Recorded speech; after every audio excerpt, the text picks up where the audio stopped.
Khan sir की कल मैंने आपको एक खबर दिखाई थी और पूछा था कि भाई खान सर का दुश्मन कौन है, क्योंकि खान सर ये आरोप लगा रहे थे कि उनके कोचिंग सेंटर पर हमला हुआ है।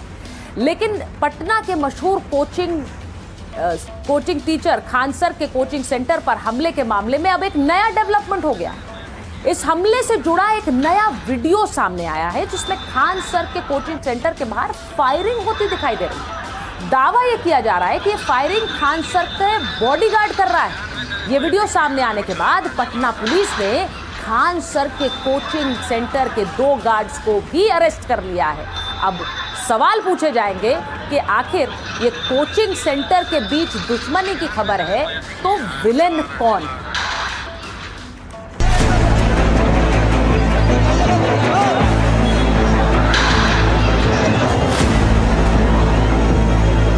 कोचिंग वाला है, सबको पता है कौन हो सकता है। पटना में 2 जून की रात पहले खान सर के कोचिंग सेंटर के बाहर गार्ड से मारपीट, तोड़फोड़ और पथराव की खबर आई। इसके बाद 24 घंटे भी मुश्किल से बीते होंगे कि एक नया वीडियो सामने आया और मामले ने नया मोड़ ले लिया। इस वीडियो में 2 लोग हथियार लोड करके हवा में फायरिंग कर रहे हैं। दावा किया जा रहा है कि फायरिंग करने वाले खान सर के गार्ड्स हैं। ये वीडियो उसी ज्ञान बिंदु कोचिंग सेंटर ने जारी किया है जिसके डायरेक्टर रोशन आनंद खान सर के कोचिंग सेंटर पर हमला करवाने के इल्जाम में जेल पहुंच चुके हैं। गोली चलाने के आरोपी खान सर के गार्ड्स भी अब हिरासत में हैं। और पुलिस फायरिंग वाले वीडियो की पड़ताल कर रही है। ये पता लगाना चाहती है कि फायरिंग की वजह क्या थी और उससे भी ज्यादा ये कि क्या ये वीडियो खान सर के कोचिंग सेंटर पर हमले वाले दिन यानी 2 जून का ही है।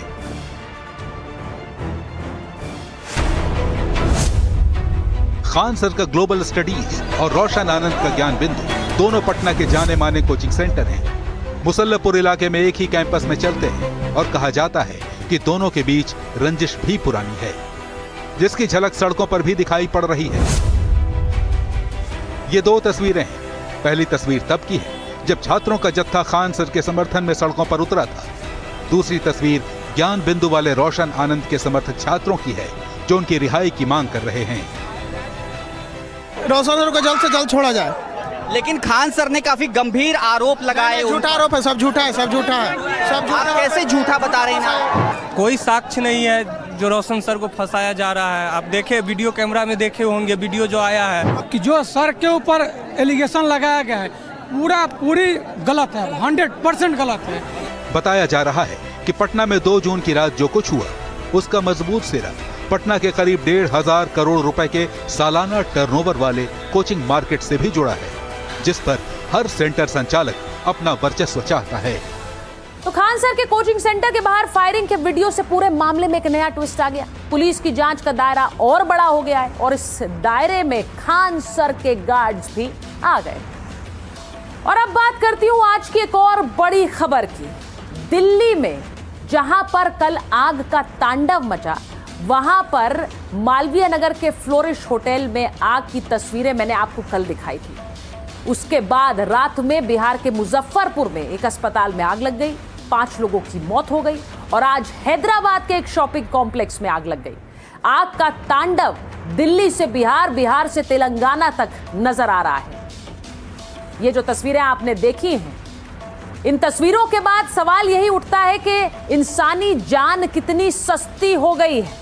सबसे पहले आपको हैदराबाद के कमर्शियल कॉम्प्लेक्स में लगी आग की तस्वीरों को दिखाती हूं। यहां कई घंटों तक आग पर काबू पाने की कोशिश होती रही है। तस्वीरें देखिए जरा, आग लगी रही और आग पर काबू नहीं पाया जा सका।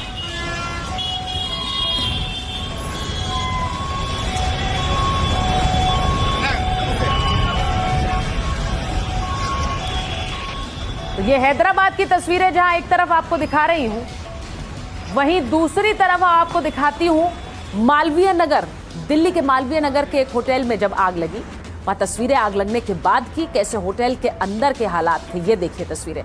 कल मैंने आपको दिखाया था लोग कैसे भाग रहे थे, कोई खिड़की से कूद रहा था, कोई छत फांद रहा था।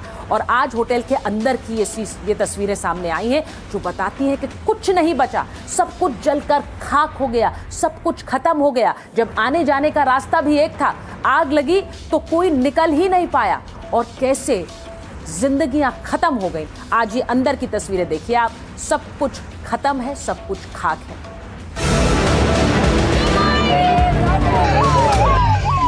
जगह था वो बहुत खौफनाक। वहाँ कम से कम 7 से 8 लोग मिले थे जो जल चुके थे और मतलब हाँ सारे मृत थे। कल इन तस्वीरों ने पूरे देश को हिला कर 21 लोगों ने जान गंवा दी और तब जाकर प्रशासन जागा। होटल मालिक लवकेश बजाज को गिरफ्तार किया गया, जिसे आज कोर्ट ने 4 दिन की पुलिस रिमांड पर भेज दिया है और अब बड़े बड़े खुलासे हो रहे हैं। पुलिस की पूछताछ में लवकेश ने बताया कि जिस वक्त होटल आग की लपटों में था उस वक्त वो भी वहीं मौजूद था। उस होटल के सामने से गुजरा भी लेकिन रुका नहीं। लवकेश का कहना था कि वो डर गया और इसी डर की वजह से अपने घर भी नहीं गया। पूरे दिन दिल्ली की सड़कों पर घूमता रहा। लेकिन कहानी सिर्फ इतनी नहीं है। जितना इस हादसे के लिए जिम्मेदार लवकेश है, उतना ही जिम्मेदार है ये सिस्टम, क्योंकि न तो उसके पास लाइसेंस था, 6 की जगह 25 कमरे बना लिए। इसके बाद भी प्रशासन ने कोई कार्रवाई नहीं की, हादसे का इंतजार करता रहा। मंजर जो था वो बहुत खौफनाक था। जब हम अंदर घुसे तो हमने देखा बेसमेंट से ही हमने अंदर घुसे, हम fire fighting and Delhi police के साथ।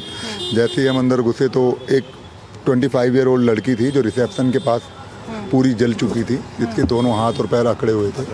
जिसको सबसे पहले हमने बाहर निकाला वो ब्रॉड डेड थी। सबसे पहले जब बेसमेंट में ही घुसे थे, सबसे पहले एक्सेस वहीं का मिल पाया था, जिसको जो शटर बंद था, जिसको कटर से कट करके और अंदर गए थे, क्योंकि एक्सेस वहीं का मिल पाया था, क्योंकि ग्राउंड फ्लोर पे आग थी।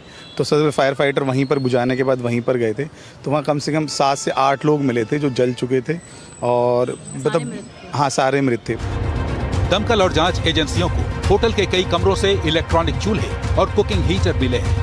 पता चला है कि जो विदेशी नागरिक लंबे समय से इस होटल में ठहरे हुए थे, वो कमरों के अंदर ही खाना बनाने के लिए इन उपकरणों का इस्तेमाल कर रहे थे। जो हमें वहाँ मिला वो हर कमरे में खाना बनाने का सामान मौजूद था। साथ में ग्राउंड फ्लोर पे कुछ LPG के सिलेंडर्स वगैरह भी थे, तो किचन वगैरह लगता है उसमें चल रही थी कोई, और बेसमेंट में भी कुछ सिलेंडर्स रखे हुए थे।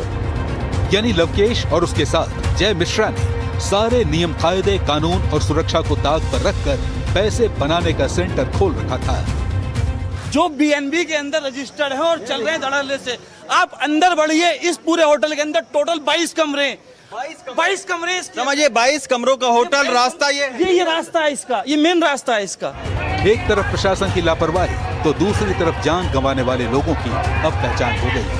सामने आया है कि 21 लोगों में से 12 विदेशी नागरिक थे और 9 भारतीय, जिनमें से भी 8 एक ही परिवार के थे।